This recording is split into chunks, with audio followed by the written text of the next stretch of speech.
سڵاوی خۆتان لەبێ پۆلی دۆزەکان یونتی 4 گوتمان هەمووی پێداچوونەوەیە ستودنت بووکەکەمان تەواو کرد پەرتووکی قوتابی سە پەرتووکی چالاکیش کە چەندین چالاکی تایە کە زۆر گەنگە و هەمووی پێداچوونەی بابەتەکانی یونتی 1 و 2 3 با ئەشتاوەکەین فەرموو دەستەکەین بە شکارکردنی یونتی 4 ئاکتیڤیتی بووک وتمان یونتی 4 هەمووی پێداچوونەوەیە تا ڕێڤیژنە بڵین پێداچوونەی هەموو ئەو بابەتانەیە کە لە یونتەکانی پێشوە هەمانە یونتی 1 و 2 3 یەکەم ڕایەنان باسی پرێپزیشنەکە پرێپزیشنەکان واتە پرێپزیشن ئۆف تایم کە چەندانێکی داوە ئات و فۆر و فرەم و ئین و ئۆن و تو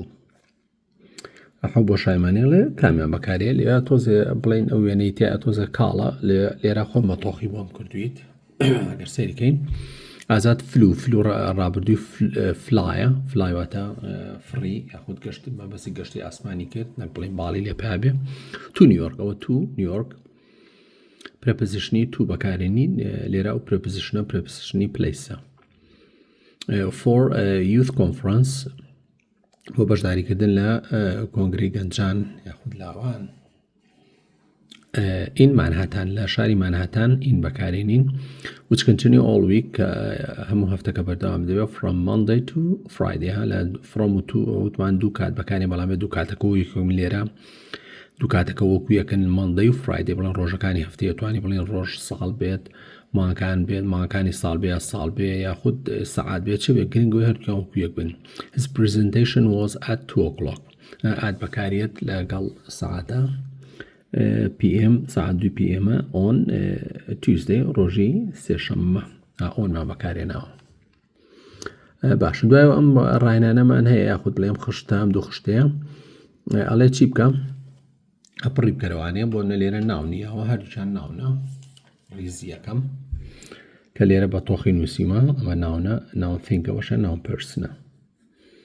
لێرە لە خشتی دوێمان ئەمە ناونە ئەمەشیان ئاجەکتڤە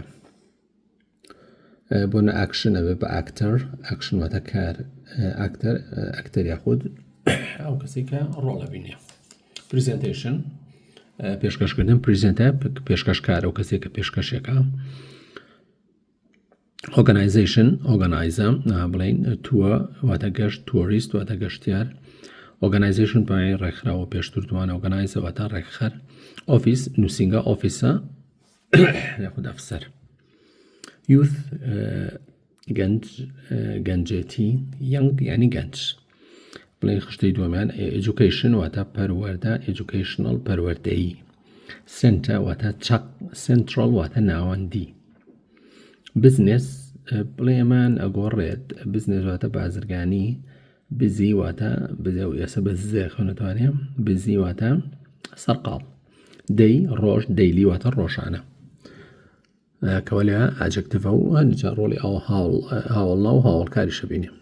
باش بابی بۆم ڕاینانە بە هەمان شێمش بۆ شایی ئاڵە پڕی کەروانێ وشەکانی داوە لەسەرەوە بە سوور نووسیمامانە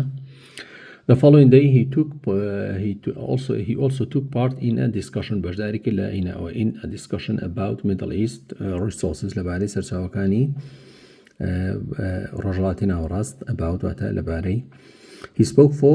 Iraq بەناو خەڵکی عێراق و سیریا because he was very busy لەبەرەوەی زۆر سەرقاڵ بوو he had to wait until Thursday ئەوە چاوەڕێ کرا هەتا ڕۆژی پێنجشەممە to go out بۆی بچێتە دەرەوە with Stella لەگەڵ Stella to do some sightseeing بۆی چەند شتێک بینە ئەگەر سێریکە ئەم موشانەی کە لە لێرە هەیە ئەمە هەمووی بەپێی واتا بەکارێن چونکە هەندێ جار لە تاقیکردنەوەی بەکەلۆریە هەندێک شت دێتەوانێت بەپێی واتا بێ بیزانی They sail past تێپەڕین بەلای the Statue of Liberty پەیکەری سەربەشنی ئەو بە ستاچوو ئەو تی دووەمیان بە چێخن تی یەکەم بە تێخنەوە بە تی دووەمیان بە چێخنێتەوە And they also went up the Empire State Building سەرکەوتن بەسەر Empire State Building کە بیناکەی نابێمە وەرگێڕانی بۆکەی وەکو خۆی بڵان so the Stylites گوڵەپەکانی شارەکەیان بینی پەڕی دوایەوە بڵێنە بە هەمان شێوە ئەم هینەمان هەیە خشتە هەردووکیان ئاجەکتڤە دوو جۆر ئاجەکتڤمانێ ئاجەکتڤێکیان ING ئاجەکتڤیان بە ئیدیە ئەمە هەرچیان هاوڵاوە interesting, interested, amazing, amazed, boring, bored, frightening, frightened, worrying, worried. بڵێ مانە بەکارێن بۆ وەسفکردنی مرۆڤ لە بەکەلۆریشە پرسیاریتیا توانێم بڵین دایم ئەم ئاینجەکە بۆ وەسفکردنی مرۆڤ بڵین شت بەکارێت ئیدیەکەش بۆ وەسفکردنی بە زۆری مرۆڤ بەکارێواتە تۆ بۆ ئایناستی ئەگەر بڵین لێ وەسفی مرۆڤێک بوو بە زۆری ئەم ستونە بەکاربێنەوە ئیدیەکەی پێ ئەگەر بۆ وەسفی شت بوو بە زۆری ئەمە بەکارین بەو شێوەیە بۆ نەتوانین بڵێ I am interested in بۆ نەڵێ من بایەغ دەدەم بە فلاشت بەڵام بەڵێ the book is interesting, the book is interesting, the book is amazing و هەروەها ئەمەشان ڕایانانی ترە بامان شێوە بۆشایی ئاڵێ بۆش ئەو شانی کامان بوو لەم بۆشایانە بەکاری بێنە و بۆشایەکانی داوە لێرە هەمووی بە سوور نووسیوە The New York Times is a daily newspaper ڕۆژنامەیەکی ڕۆژانەیە and you will find it in the shops every day لەکوێ بینی لە شۆپ واتە لە دوکانەکان هەموو ڕۆژێ in the morning بەیانی زوو International leaders are meeting to discuss سەرکردەی نێودەوڵەتیەکان کۆ دەبنەوانێ بۆ گفتوگۆکردن لەبارەی problem of the climate change کێشەی یا کێشەکانی گۆڕانی ئاوهەوا climate change however بەڵام they do not agree about very much بڵێن ڕازینی بەشتەکان هەمیان بەیەکۆ and their discussion are going to take a long time و گفتوگۆکەشیان زۆرەخانە لێرە vێر بەکارن لێرە ناون بەکارێنەوە لێرە adjective ئەمەیان دەی ناونە سێمیان ئاڵێ if you are a tourist in New York ئەگەر تۆ گەشتیارێک بی لە نیویۆرک there are lots of different sightseeing tour چەند گەشتێکی بینینی شوێنەکان هەیە جیاواز and you can join to see the city توانی پەیوەندی بکەیت و بۆی شارەکە ببینی are you interested in this program هەمە ئەو کە باسمان کرد ئیدی ئەڵێ ئایا تۆ باخی پێدەی ئەو ئیدیە وەسفی مرۆڤەکە لەبەروی یومانێ بکارەکە بەڵام ئەڵەچی no it isn't very interesting ئەم ئتە و مەبەسی پرۆگرامەکەیە ئاڵێ زۆر سەرنجڕاکێش نیە let us turn off the TV بە تەلەڤیزۆنەکە بکوشێنەوە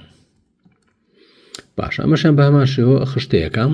verb و ناونمانێ speak speech develop development discuss discussion prepare preparation see sight واتە بینین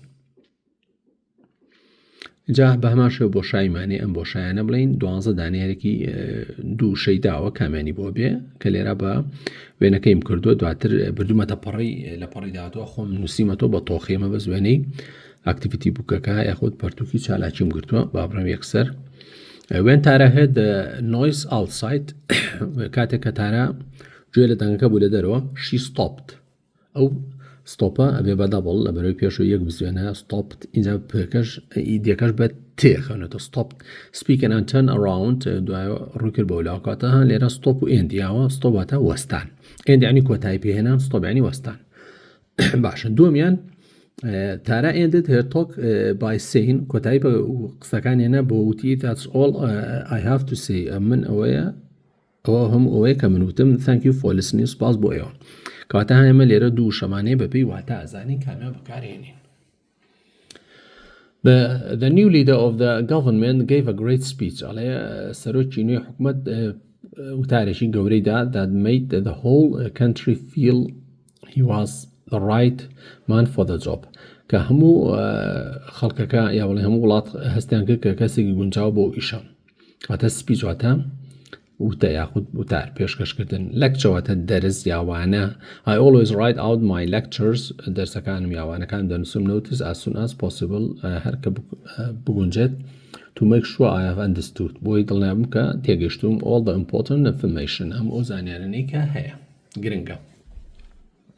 I was nervous زۆر شپرزە بوون about the exam لەبارەی تاقیکردنەوەکەمەوە but I thought I would probably do well enough من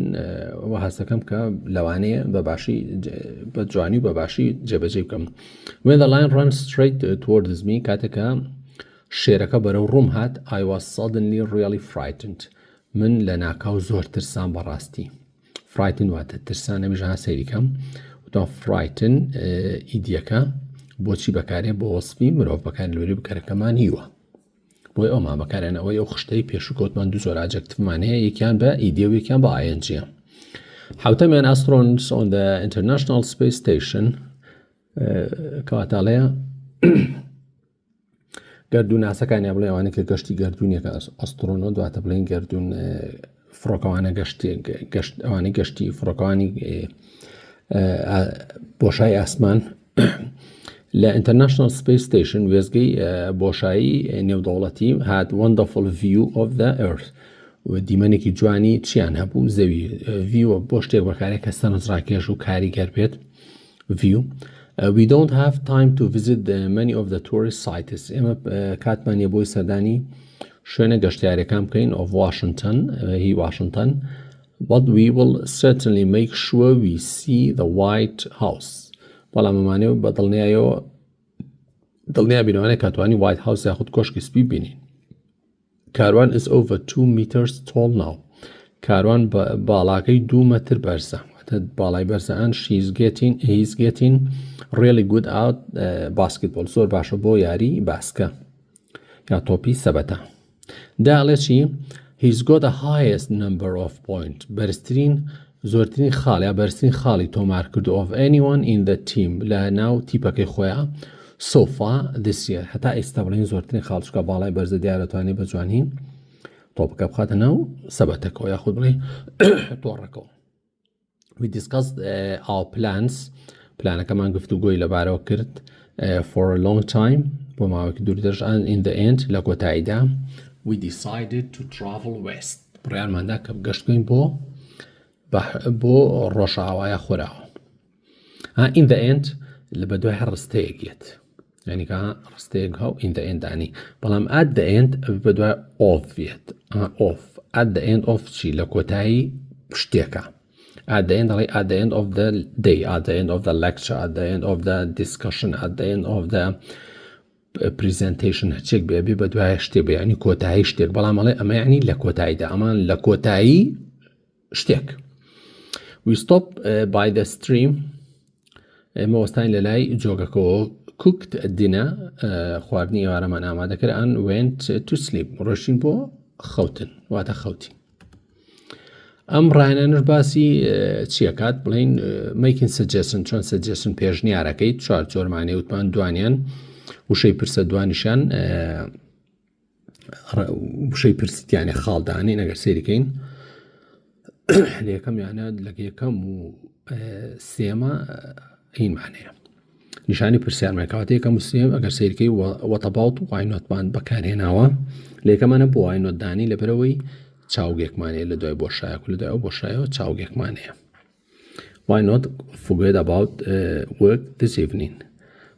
دووەمیان لێتەس لەبەری خاڵمان هەیە بێجگەلۆ بە دوایە چاوگێکەوەتە جیاوازی نێوان یەکەم و دووەم چیە بەستەنا و نیشانی پرسیارێنە هەردووچیان بە دوایانە چاوک دێم. سێمیان و INGمان و INGمان هەبوو بە دوای وەتەباوت دێوەتەباوت بە دوای ناو نیژێت یا ناو فرەیزی ژێت مەرجنی هەر بە دوایە ING بە چوارشان I suggest that we ئەو داتە نەشین نووسینە بێ بە دوایە چی I suggest بکەرێگە اینجا چاوگەکە ینی جیاوازی نێوان یەکەم و دووەم و سێم ئەوەیە ئەمان یەکسەر چاوگەکە دێم بکەرێگێت اینجا چاوگەکە ئەوە جیاوازەکانە. ئەمەش خوێندومانە لە یونتیەکە. اینجا ئەمەش بە هەمان شێوە چییە؟ سێ هۆی گواستنەوە یاو باس ترین لەگەڵ پلین پاست و شەمەندەفەر و فڕۆکە بۆ نە بڵین چەنی پێچێ بڵین ئەمە 5 ساعات و نی پێچە بۆ کرێکەی بە $45 پاسەکە بڵین شەمەندەفەرگە 3 ساعات و چارێکی پێچێ بەڵام کرێکەی 80 کرێکەی زیاترە کاتی کەمترێ بەڵام کرێکەی زیاترە پلین فڕۆکە ساعتێک و 10 دقەی پێچێواتە یەک لەسەر 5 پاسەکە کەمتری پێچێ بەڵام کرێکەی 2 ئەوەندەیە 45 2 ئەوەندە و تۆزێکیش زیاترە. The plane takes the least time ها بڵێ نوێت تۆ پلی بەراورد و باڵا بەکارێنی least time ئەڵێ کەمترین کاتێوێت least واتە کەمترین but it is more expensive بەڵام گرانترینیانە لە هەرسێکیان گرانترە more than other two لە هەردووچیان گرانترە ها پلی بەراورد more بەکارێ لەگەڵ less بۆ پلی بەراورد ئەگەر لە یەک بڕگە زیاتر بێمە 1 2 3 بڕگەیە. دووەمیان the train takes more time ئەڵێ بڵین شەمەندەفەرەکە کات زیاترە بە لە than the plane more time پلی بەراوردە کاتی زیاترەوێ but it is less expensive بەڵام کەمترە نرخەکەی هەرزانترە than the plane لە نرخی فڕۆکە. The bus takes the most time بەڵام پاس زۆرترین کاتیوێ but it is the least expensive of the three. ئەتوانین بژڵێن لە جاتی ئەو least expensive ئەگەر بمانێ بڵین هاوڵناوێکی یەک بڕگەی ئەتوانین بڵین cheapest. It is the cheapest. هەرزانترینیان ئەوە. دوایەوە اینجا past simple و بڵێ چی مانەیە present perfect مانەیە I started reading this book 10 days ago. هەلە بەرەی ago مانەیە یەکسەر چی بەکارێنین started ed start ed یەکەشی بخەنە سەر بە ed دەخەونێتەوە بڵین started هەست ڤێربێک لە زمانی ئینگلیزیە بە تی و دی کۆتایی هاو ed و خستە سەر بە ed دەخەونێتەوە. And I was reading it every night for a week. بۆ مای هەفتەیە خوێندمەوانێ I finished reading it 3 days ago. سێ ڕۆژ پێش تاوام کە finish دووبارە ئەمە past لێرە ڕستەی pastمانەیە. I have started doing my school project دەستم کردووە بە پرۆژێک قوتابخانەکەم and I have been doing it for 3 days. بۆ ماوەی سێ ڕۆژ بەردەوام بوون I haven't finished it yet. یەتمان هەبووە بێ ڕستەکەمان یا نەرێ بێ یا پرسیار بێ وەکە ئەشکەوێتە کۆتایی ڕستەکەەوە ببورن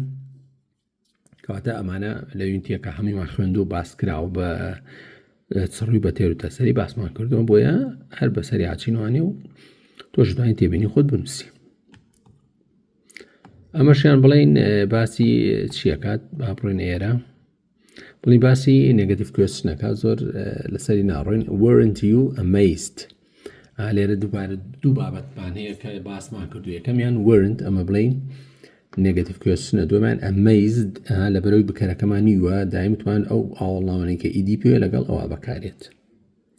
لەگەڵ چیا بەکارێت لەگەڵ amazed یا بڵێ amazed یاخود بڵین ئەوانەی ئیدی پێ لەگەڵ کەسا بەکارێ هەلە تۆ سەرسام نەبوویت بە قسەی بۆ قسارەی of New York Life دەبارەی ژیانی نیویۆرکۆ aren't you happy you can relax with us now تۆ دڵخۆشنی کە لەگەڵ ئەمە ئاسوودەیت یا پشوویەکە دەیت don't you feel tired هەست بە ماندوێتنێکە after your losing journey from New York کاتێکە گەشتەکە لە دەستدا بۆ نیویۆرک ئەمە هەر هەمیان چیە بڵین نێگەتیڤ کوێستنە wouldn't you like something to eat حەز لێنە شتێک بخۆیتەوانێ شتێک بخۆیت بە هەماشێ ئەمەشیان نێگەتیڤ کوێستن نێگەتیڤ کوێستن چییە یەکێ لە ئۆگزلەریەکان یاخود مۆتڵ ڤێربەکان نۆتێ خەینە سەرەکەوێتە پێش بکەرەوە ئەمەشیان چییە ئەو شانی کە داوێتی بڵێن لێ زۆر جوان دیار نییە لێرا بڵین ئەڵێ بیکە بەچی بیکە بە تێنسەکانی خۆی هەچ کەس چ تێنسەکە یەکەمان ئەویک ئەگە ئەڵێ هەفتێ پێشە ئایواستین in my hostel ڕووم لە ژوورەکەی خۆم ژووری هوتێلەکەم دانیشم and I was worrying about my presentation زۆر شپرزە بووم لەبارەی یا دوودڵ بووم لەبارەی بابەتەکەمەوانێ پێشکەشکردنەکەمەوە during the past few days لە ماوەی چەند ڕۆژی پێشوودا I have been having a wonderful time کاتێکی خۆشم هەبوو during لەگەڵ present perfect continuous بەکارێ and I have been meeting people from all over the world بە خەڵکم بینی لە سەردەم جیهانەوە لە سەردەم شوێنەکانی جیهانەوە بە present perfect continuous بۆ شتێ بەکارێ کە لە ڕابردووە دەست پێ کرد و ئیستەش ڕێتیەشێ بەردەوام بێت سێمیان right now ئیستا ئەمە بڵین لە کاتی ئیستا باسەکەمان present simple I am staying with my cousin لەگەڵ ئامۆزاکەم ئەمامەتەوە and his family دەوە خێزانەکەی and I am relaxing before dinner with them ئەم زۆر هەست بە بڵین ئێستا من پشۆدەم پێشنانی ئێوارە لەگەڵەوە next week هەفتەی داهاتوو I'll be flying back to کوردستان منە گەڕێمانە بۆ کوردستان and I'll be seeing my family و خێزانەکەم ببینە and all my friends again و هەموو خزمەکانم دووبارە including you تۆشی لەگەڵابی ئەمەشان باسی ئەدڤایسە کەواتە چۆن تۆ پێشنیارەکەیت بڵین چۆن ئامۆژگاری کەسەکەی گڤین ئەدڤایس ئەڵێ ئەمانە بەکاربێنە بڵین ئەگەر ئەمانە و هەبێ ئەم چوار شتت هەبێ ئەم چوار کێشەیە کامیان بەکارێنیت یەکسەر بە لەو دی و بە تۆخی و بە جوانی نووسیومە بۆ مناڵێ the new CD is damaged CDەکە خراپ بووە یاخود شکاوە look at it then you ought to go back to the shop and change it باشتر وایە بچی بۆ دوکانەکە و بیگۆڕیت کەواتە ئەو پێشنیایە بڵێنەوە ئامۆژگاریەکەیە oh no بڵێن دوو کەسن قساکەن A و B I haven't got any more money من پارێم پێ نییە then you should go to the bank and get some more بڵێن بچیت و هەنێ پارەی تر بەدەست بێنیواتە مەبەستی پارەکەی خۆ ڕاکێشی ئەوش بڵێن ئەمەش ئامۆژگاریە there's no food in the house بڵێن لە ناو ماڵەکە چی نییە خواردن نەماوە and my friend is coming to dinner for dinner هاوڕەکەم دێت بۆ نانی ئێوارە then you'd better go to the supermarket and get some things باشتر وایە بچی بۆ سوپۆرمارکێت و هەندێک بکڕیت هەندشت بکڕیتەوەتە لێرە ئامۆژگاریەکات بەو شێوەیە کە بە ڕووناکی مەخسووتە سەر دووبارە ئەی بڵێن ئەڵێ چی I haven't been feeling well for a while من هەست بە باشی ناکەم دیارە بڵێن نەخۆشیم هەیە then you really must go and see the doctor باشتر وایە بچیت و دکتۆرێک ببینی کاتەمان پێشنیارەکان کەوتمان ئەتوانی ئۆتو بەکاربێنی ئەتوانی ئۆتو شوت بەکاربێنی ئەتوانی هات بێتە بەکاربێنی ئەتوانی مەست بەکاربێنیت بۆ دروستکردنی بڵێن ئامۆژگاری لێرەشە ئەماناڵە بیکە بە form of passive بکەرنادیار بە پێی ئەم خشتەی کە داوێتی ئەڵێ بیکە بە بکەرنادیار لێرە تۆزە کاڵە خۆمان لەو دیو بە جوانی هەر هەمووی بکردەوە بکەرنادیار بەڵام تۆ هەوڵ بەدایم وەکو پێمتی لەبەرێمە ئاکتیڤیتی بووکە هەڵ بە پێشتر خۆ ڕستەکان بکەی بە بکەرنادیار پێشەوەی سەیری وەڵامە ڕاستەکە بکەی بۆی بزانانی تا چەند زاڵبووی بەسەر بابەتی پاسیڤ و ئاکتیڤ واتە بڵێن بکەردیار و بکەرنادیار کەوتمان بۆ گۆڕین ڕستەیەک بۆ بکەرنادیار پێویستە پێنج خاڵ جێبەجێکە یەکەم بکەر لابەی دوو بەرکاتێتە سەرەتاوە سێهەمێکە لە شێوەکانی بیدانی بەپێی تێنسەکەیە گۆڕێت چوارەم بڵێن کاری ڕستەکە دەگۆڕین بۆ پیپی کەوتمان پیپیش ئەگەر شاز نەبوو ئیدی و دی بۆ دانەی بەڵام شازەکان ژەوەکە لە کۆتایی کتێبا هەیە و ئەبێ خۆ لەبەریکەیت و ئەبێ لەبەریشە کرد بێت نەکار لەبەریکەی ئەبێ لەبەرت کرد بێ پێشتر پێنجەم خاڵشەتوانی ئەو بکەرە بخینە کۆتایی و داینینەوانی ئەم خاڵیان ئەگەر جێبەجێشینەکەی هەر بکەرنادیارەکە تەواو دروست کراوە بەڵام ئەم خاڵیان ئەتوانی لە کۆتایە بۆی بزانی ئایا چیە و ئیشەی جێبەجێ کردو بکەرە کاکەیتە کۆتایی و ئەگەر ناو بۆ خۆی لە دوای بایۆدانی بۆ نەڵێ بای فڵان کەس بەڵام ئەگەر جێ ناو بۆ بێ گۆڕی کە هەموویمان باس کردووە لە یونتی سێە بە زۆر بە چڕی و بە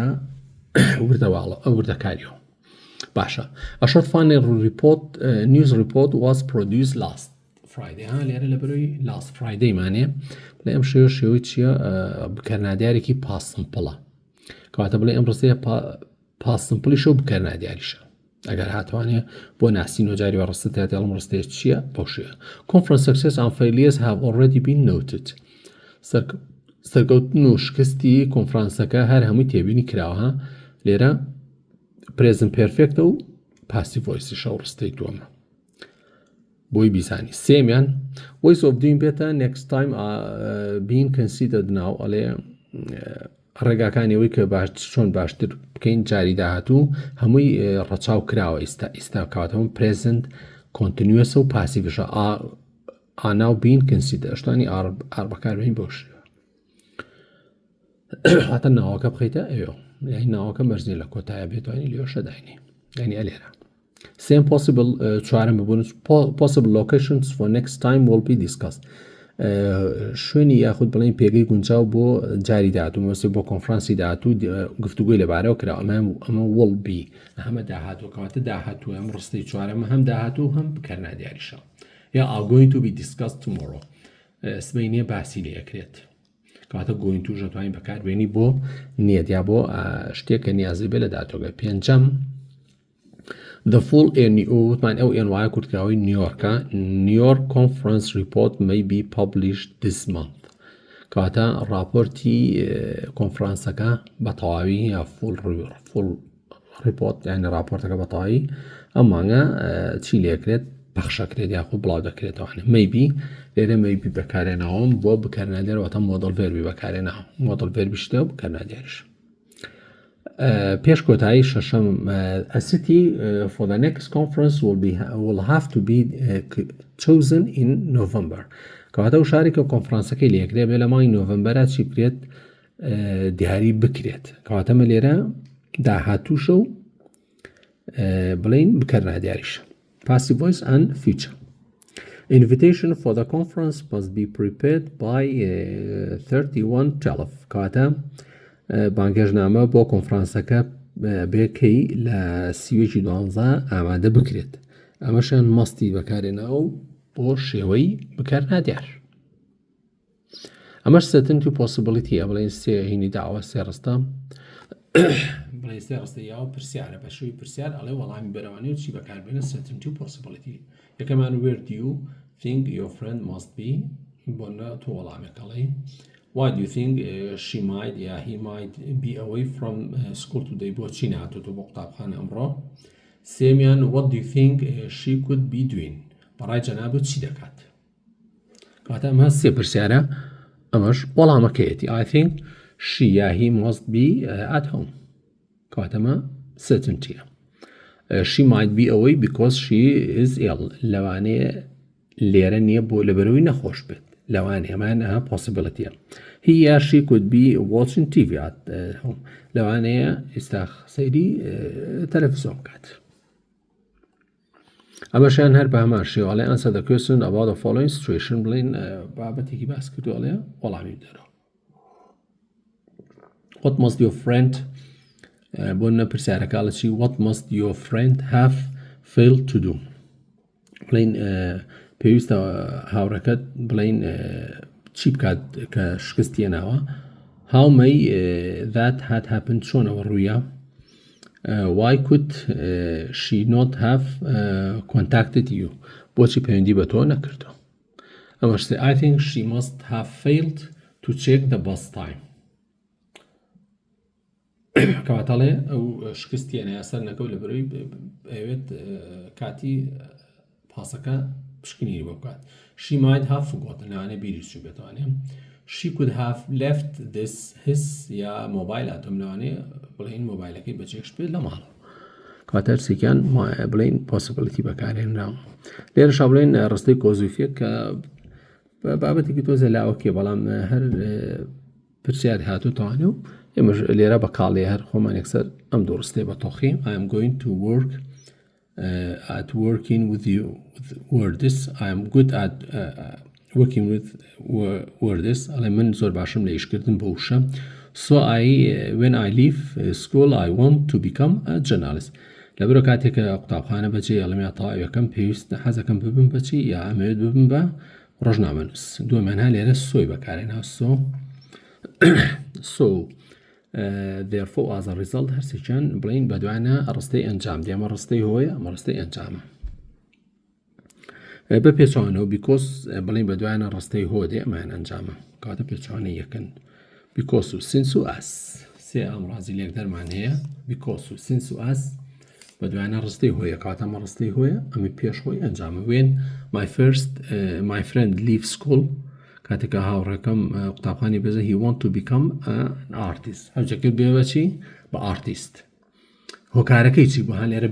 because یا since یا as بێ هەرچی کامیشان بێ ئەڵێ لە بەرەوەی لە هونەرا باش بوو کاتە لێرە هۆکەی و پێڵەمە هۆیە ئەمەیان ئەنجامە بەڵام لەمایانە so بەدوانە ئەنجامێ so therefore as a result ئەمە هۆیە ئەوش ئەنجامە کاتە بابەتە زۆر لاوەکیشە بەڵام هەر حەزمان کرد باسی بکەین لە بەرەوەی لە کتێبی ئاکتیڤیتی یاخود بڵین پەرتووکی چالاکیدا هەیە. هیوادارم سووتان لێبینی بێ و کاتێکی خۆش خواتان لەگەڵ.